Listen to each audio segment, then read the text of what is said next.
just practiced with a team that's gotten a lot better. They had a strong summer.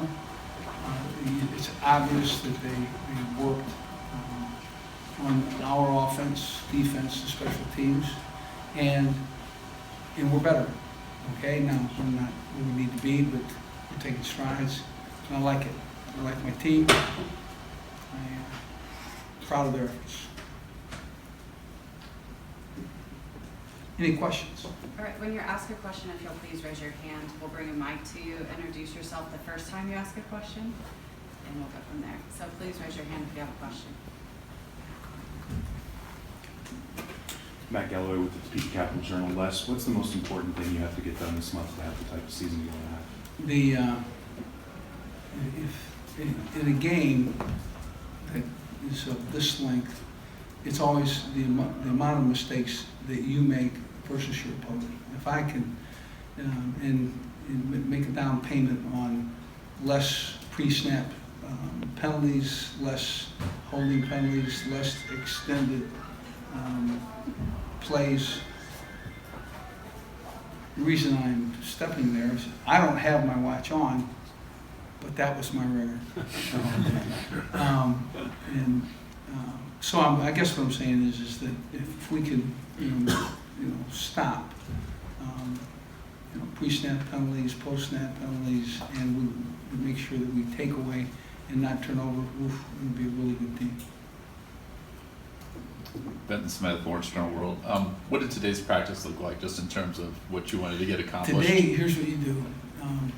You work on things that are space oriented.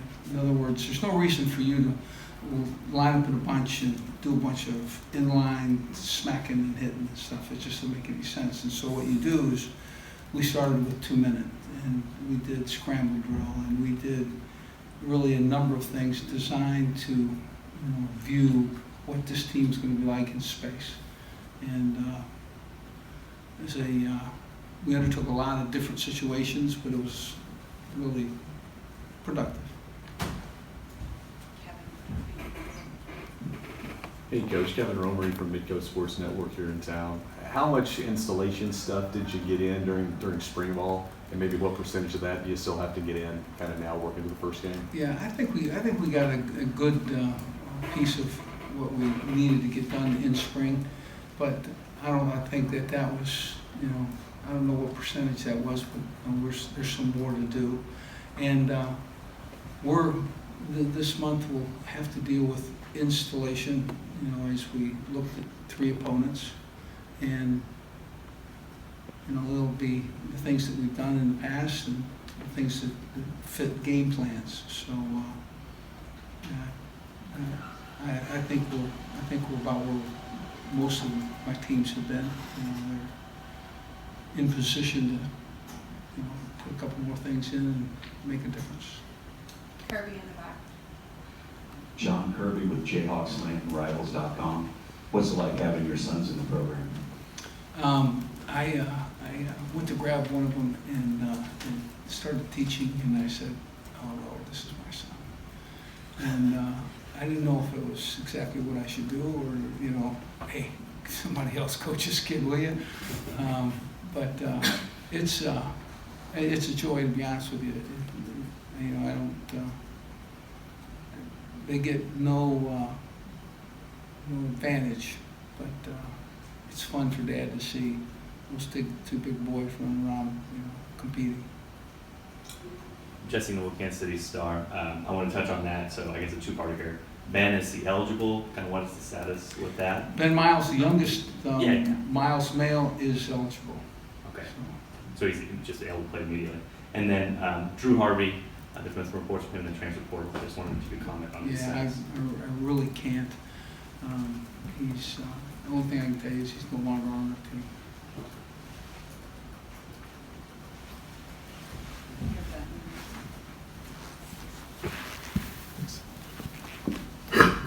Kind of jumping off that Harvey comment, what's your situation in linebacker? Who are some guys that you feel like you can trust a little bit as you head into camp? Well, we've Kyron Johnson, we moved from outside to inside, and I think he's going to make a difference.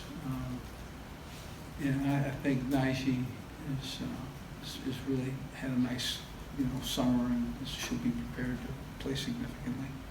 And Hayden, I'm trying to think of his last name. We just picked him up, and I think that he's going to be a talented guy. And depends on how quickly he learns the system. And then what about the freshmen, Stephen Parker and Gavin Potter? Is Yeah. it realistic to, as freshmen, to get something out of them? Well, Parker is a 6'4", 225, 230 pound outside linebacker can really fly. I think he would be somebody that will play significantly. He was Player of the Year in the state of Texas. And Gavin Potter was a All-State 2-time wrestling champion and Player of the Year in Oklahoma. And so I think both those guys will play significantly. Given an opportunity to learn, we'll take advantage of it.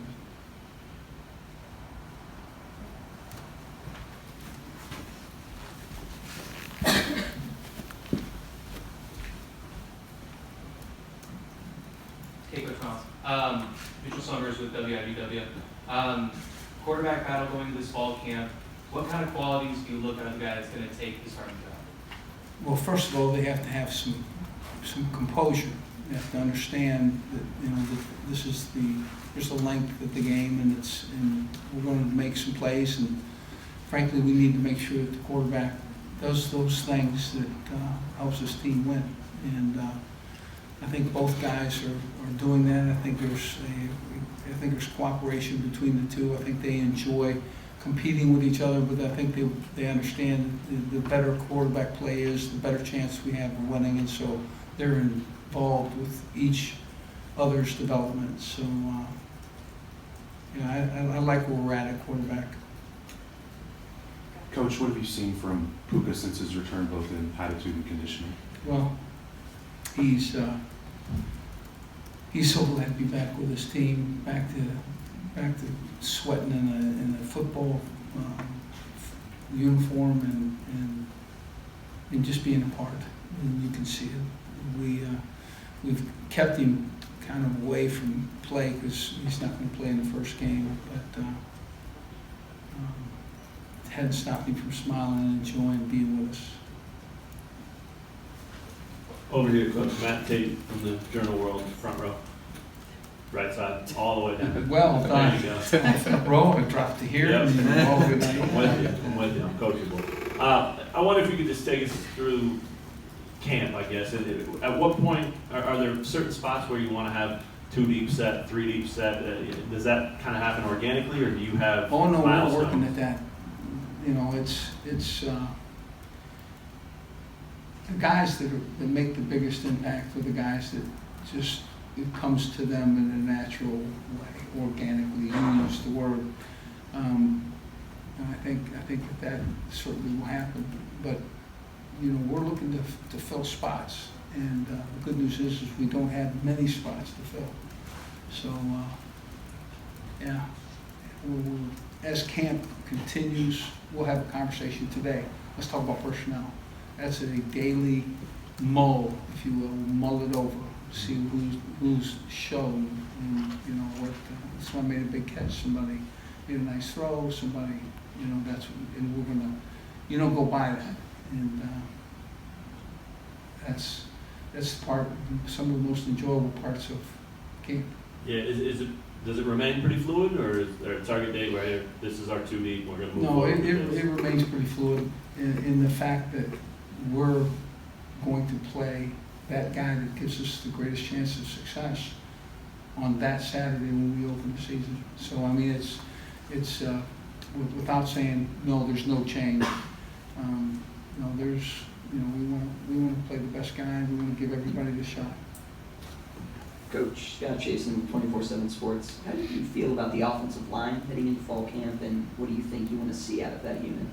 I can tell you one thing, they're a big, good-looking group of men. I mean, I think that there's I think Luke's done a really good job kind of molding the line and getting